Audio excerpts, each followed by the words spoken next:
Hello everyone, कैसे हैं आप लोग। स्वागत है आपका आपके ही यूट्यूब चैनल पे। मैं आपका दोस्त अवनीश। आज मैं बात करूंगा स्मॉल कैप म्यूचुअल फंड की। और कई सारी क्वेरीज आई थी जिसमें ये था कि कौन से म्यूचुअल फंड अच्छे हैं, कैसे सेलेक्ट करना चाहिए। और तो इस पे हम आज बात करेंगे। तो जनरली जो मेरा थॉट प्रोसेस है उसके हिसाब से म्यूचुअल फंड सर्च करना बहुत टफ नहीं है। आज की डेट में बहुत सारा डेटा हमारे पास अवेलेबल है।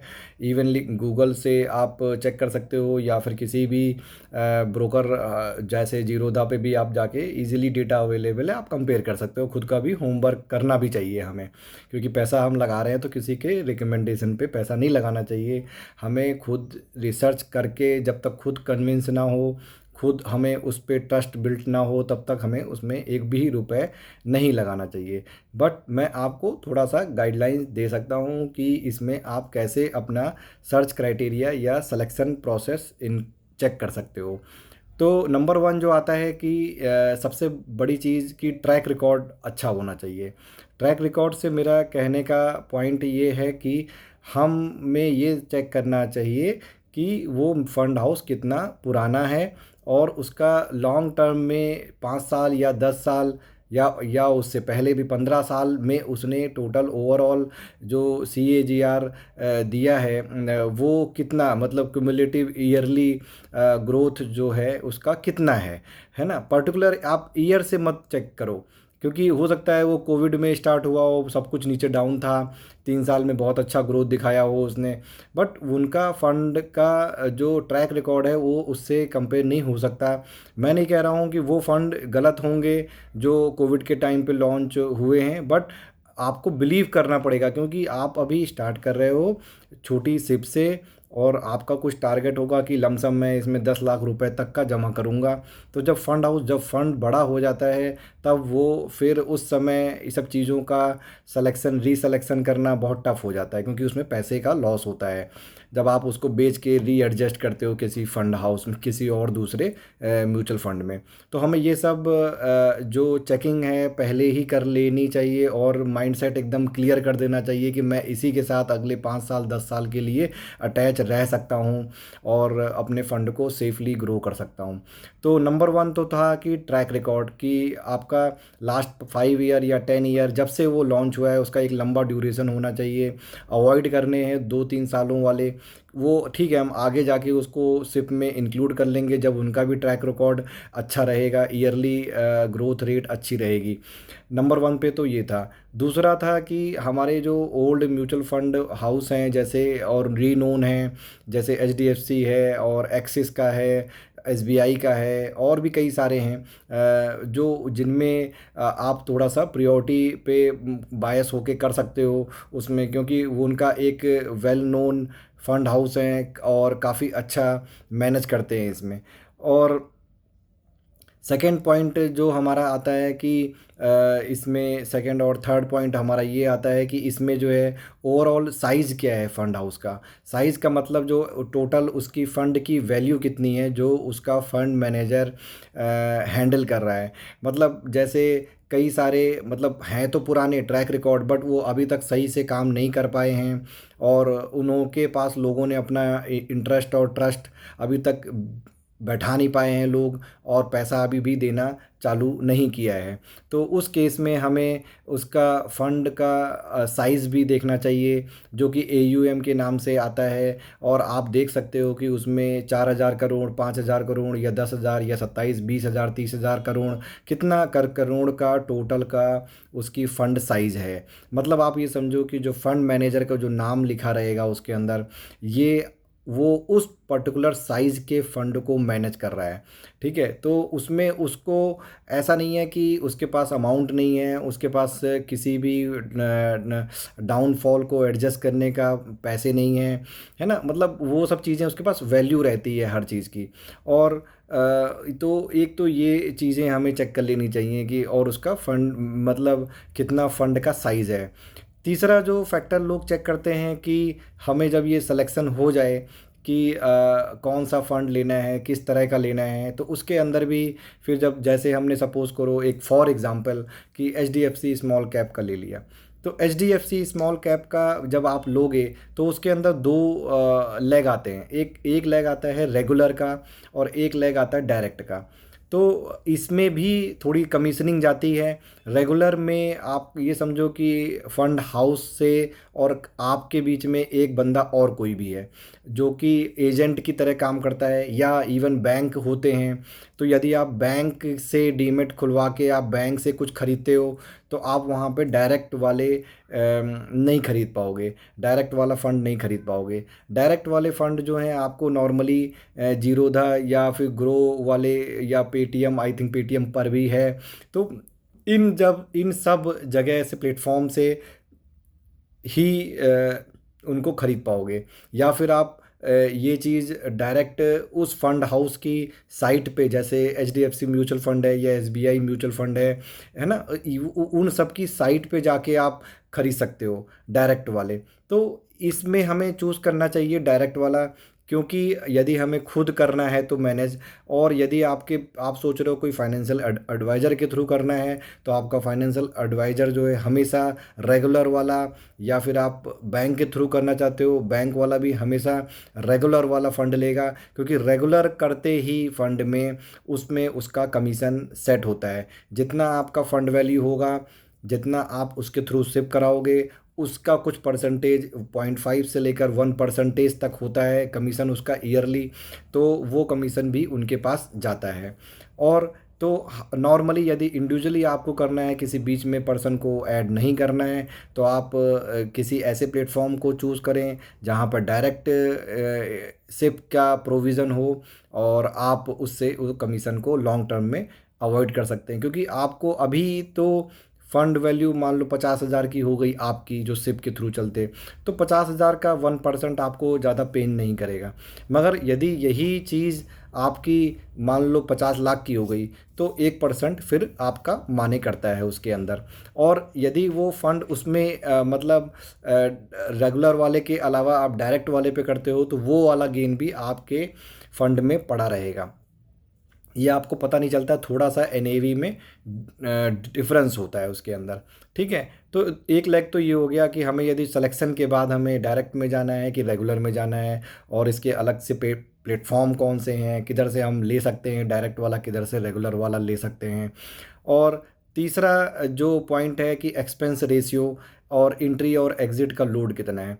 तो एक्सपेंस रेशियो भी माने रखता है कि एक्चुअली में म्यूचुअल फंड हाउस वाले वो एक्सपेंस जो है डेल्टा कुछ परसेंटेज होता है, वो 2% से लेकर, मतलब आपका समझो कि 0.5 से लेकर 2%, 2.5% तक भी होता है।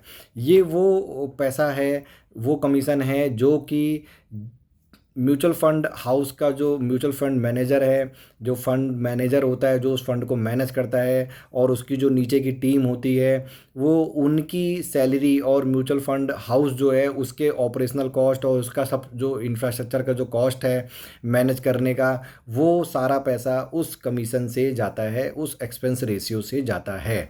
तो इसमें भी आप लो एक्सपेंस रेशियो वाले पे भी चेक कर सकते हो, और ये एक्सपेंस रेशियो आपके टाइम टू टाइम चेंज भी होते रहते हैं। तो आपको इसमें भी एक वॉच रखना चाहिए। बहुत ज़्यादा चेंजेस नहीं हैं बट चेंज होते हैं, आपको ईमेल या एसएमएस के थ्रू मैसेज भी आ सकते हैं इसमें।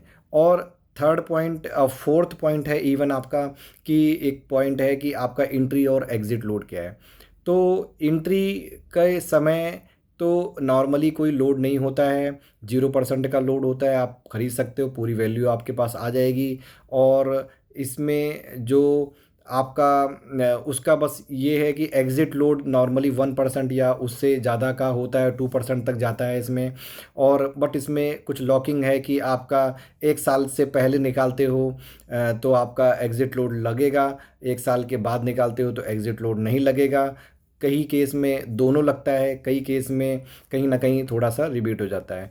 तो वो चीज़ें हैं इसमें, तो इन सब फैक्टर को आप चेक कर सकते हो। फिर आप एक पॉइंट और भी चेक कर सकते हो कि मान लो आपने दो तीन स्मॉल एक ही कैटेगरी के लगभग, मतलब जैसे स्मॉल कैप के ही फंड हाउस को चूज़ कर लिया अलग अलग फंड हाउस से, जैसे एसबीआई का ले लिया, एचडीएफसी का ले लिया, निपॉन का ले लिया। तो इसमें आपको ये थोड़ा देखना पड़ेगा कि ऐसा उन सब के जो होल्डिंग्स हैं उसमें कहीं डुप्लीकेसी तो नहीं हो रही है। थोड़ा मतलब डुप्लीकेसी तो होगी 100%, ठीक है, मतलब 10 to 20% की डुप्लीकेसी, मतलब स्टॉक इसमें भी होगा उसमें भी, सब सारे में हो सकता है, क्योंकि जो क्वालिटी स्टॉक हैं वो सारे फंड हाउस लेना चाहते हैं। ठीक है, इस पे कोई डिनाई नहीं कर सकता, क्योंकि वही क्वालिटी स्टॉक आपको पैसा बना के देंगे। आप उनमें घुसने की कोशिश ना करिएगा कि जो मान लो कि ऐसा कोई स्टॉक है जो एसबीआई में भी है, पोर्टफोलियो में है, और निपॉन में भी, एचडीएफसी में, एक्सिस में, तीनों चारों में पड़ा हुआ है, तो मैं इस स्टॉक को खरीद लूँ तो मेरा, वो डायरेक्ट खरीद लो तो मेरा ज़्यादा ग्रोथ हो जाएगी। ये बहुत बड़ा मिथ है लोगों का, इसमें जाना नहीं चाहिए, क्योंकि उनको पता है कि कब एग्ज़िट करना है, कब निकलना है, कब बैलेंस करना है। आप लेके फंस जाओगे उसमें, लेके अटक गए उसमें, और आपका पैसा उसमें बन नहीं पाएगा, या उसका डाउनफॉल आप बियर नहीं कर सकते। आप उसका दूसरा साइड सोचो कि भाई, एक साइड तो ये है कि सारे म्यूचुअल हाउस ने लिया हुआ है, म्यूचुअल फंड हाउस ने वो अपने पोर्टफोलियो में ऐड किया हुआ है, तो वो स्टॉक ऊपर जाने के चांसेस हैं।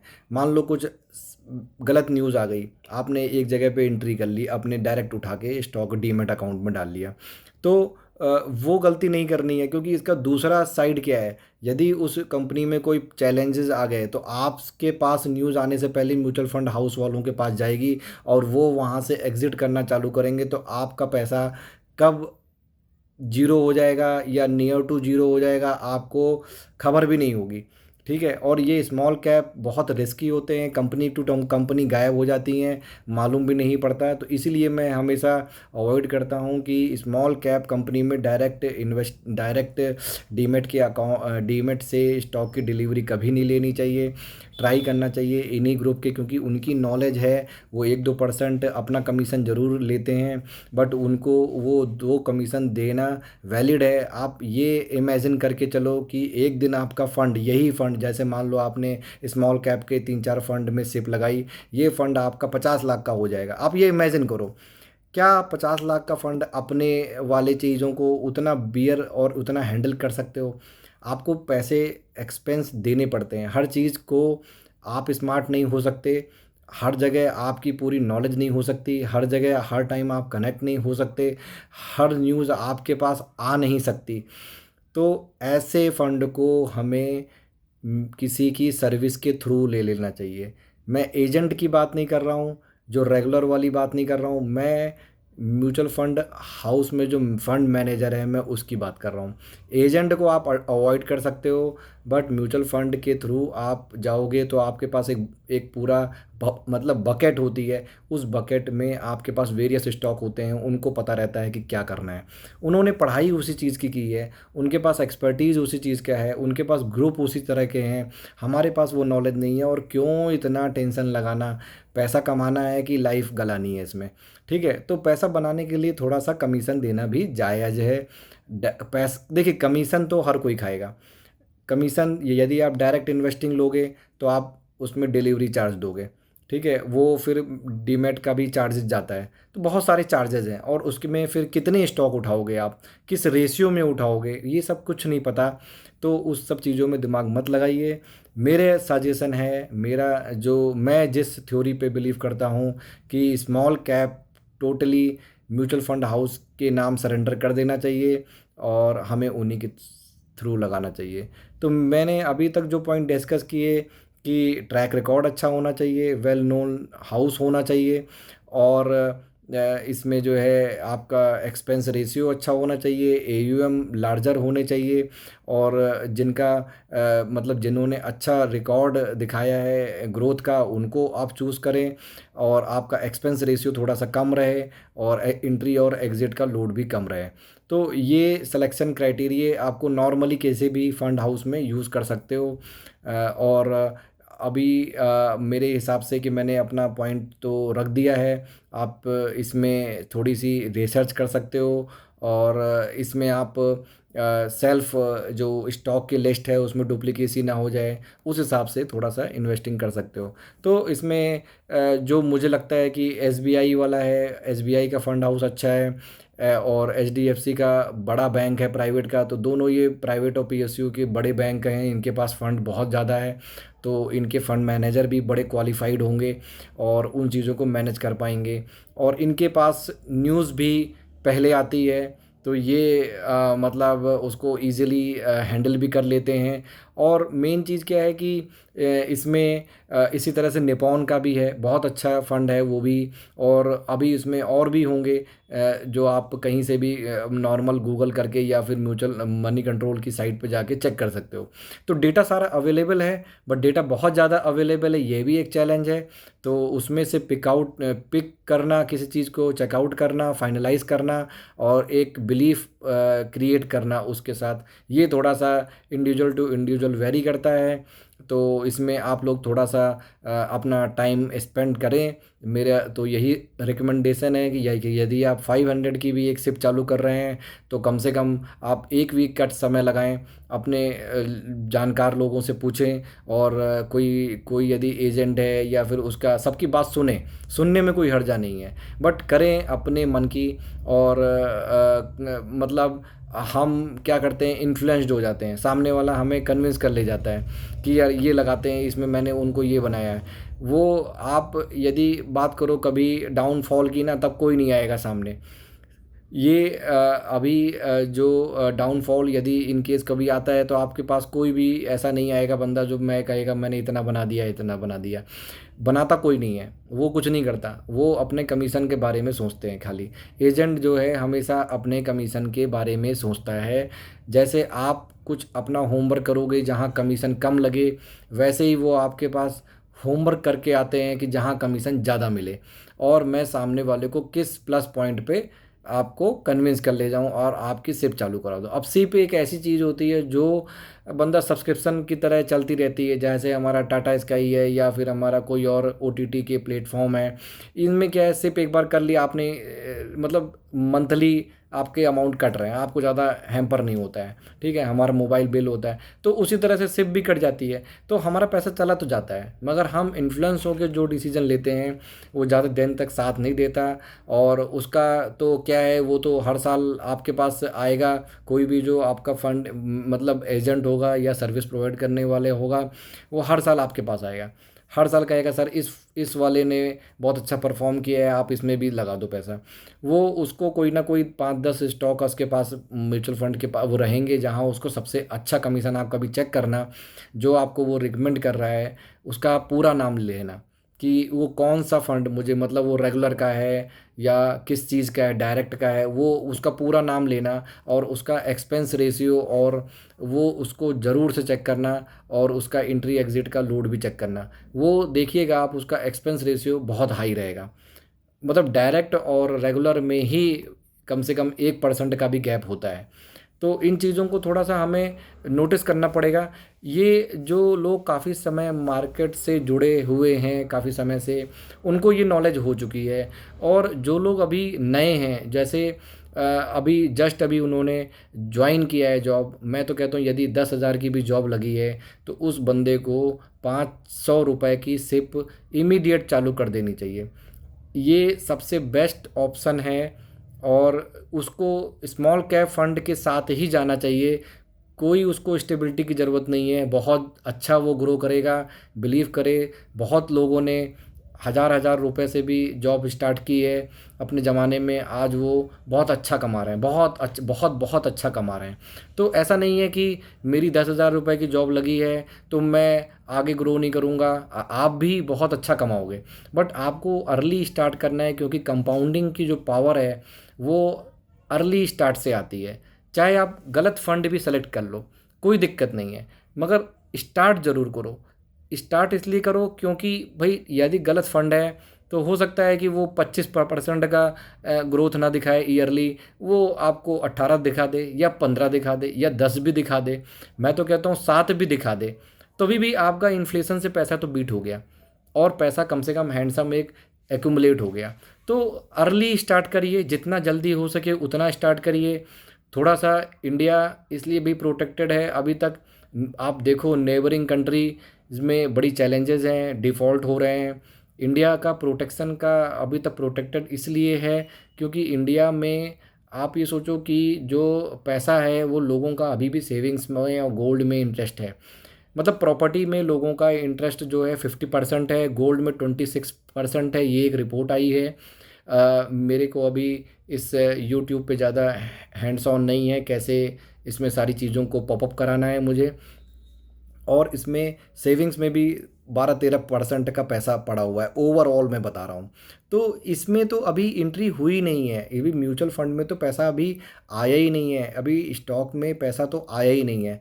इसीलिए अभी भी वो अर्ली स्टेज में ही है म्यूचुअल फंड। इसलिए ये इसमें जो पैसा जाएगा, ये पैसा आपको बहुत बड़ा पैसा कंपाउंडिंग करके दिखाएगा। इनको कभी सेल नहीं करना है, ये सिर्फ हमेशा चलती रहनी चाहिए। आप स्विच कन्वर्ट कर सकते हो। मान लो आपने 500 रुपये की एसबीआई की स्विच लगाई है, आपको परफॉर्मेंस अच्छा नहीं लगा, आपने कोई नया चूज़ किया है, आपने निपॉन का चूज़ कर लिया, तो आप यदि एसबीआई को बंद कर रहे हो और तो आप निपॉन में अगले महीने से ही सिप चालू कर देना। सिप हर महीने कटनी चाहिए जिस जिस अमाउंट की कट रही है। आपका किस फंड हाउस के पास पैसा जा रहा है उससे कोई फ़र्क नहीं पड़ता। 2-3% ऊपर नीचे होता है, ठीक है, और वो कोई प्रिडिक्ट नहीं कर सकता, क्योंकि कब कौन सा बैठ जाए किसी को कुछ नहीं पता। ठीक है, फंड में प्रॉब्लम हो जाती है, फंड हाउस में प्रॉब्लम हो जाती है, पूरी पूरी कंपनी में प्रॉब्लम हो जाती है, कुछ भी नहीं पता किसी को। बट यदि सिप में पैसा जाता रहा और सब कुछ ओके ओके रहा, दुनिया इसी पे चलती है कि जो चल रहा है वही चलता रहेगा। मान लो इसी तरह का सिनेरियो भी चलता रहा तो आपका फंड बहुत अच्छा कंपाउंडिंग में जाएगा। Increase your SIP every year by 10%। जितनी आपकी सैलरी ग्रो हो रही है, जिस परसेंटेज में ग्रो हो रही है, एटलीस्ट उतना परसेंटेज आप सिप में ज़रूर से ज़रूर बढ़ाइए। अदरवाइज अपनी कैपेसिटी के अकॉर्डिंग बढ़ाइए। तो ये आज का डिस्कशन था जो हमने कंक्लूड किया है कि various parameter that can be taken into account for selecting a mutual fund for SIP, right. तो स्मॉल कैप के लिए आज की बात थी हमारी, है ना। तो इसमें हम लोग आज की डेट में कैसे स्टार्ट करना है, कैसे सेलेक्ट करना है, इन सब चीज़ों पे हमने आज की वीडियो में बात की है। कोई आपके डाउट हैं या कोई आप मेरी हेल्प चाहते हो तो मैं आपको गाइड कर सकता हूँ। आप मुझे कमेंट बॉक्स में लिखिएगा, और यदि वीडियो आपको पसंद आ रहे हैं तो एटलीस्ट एक लाइक कर दीजिएगा। Thank you so much for your time. Thank you.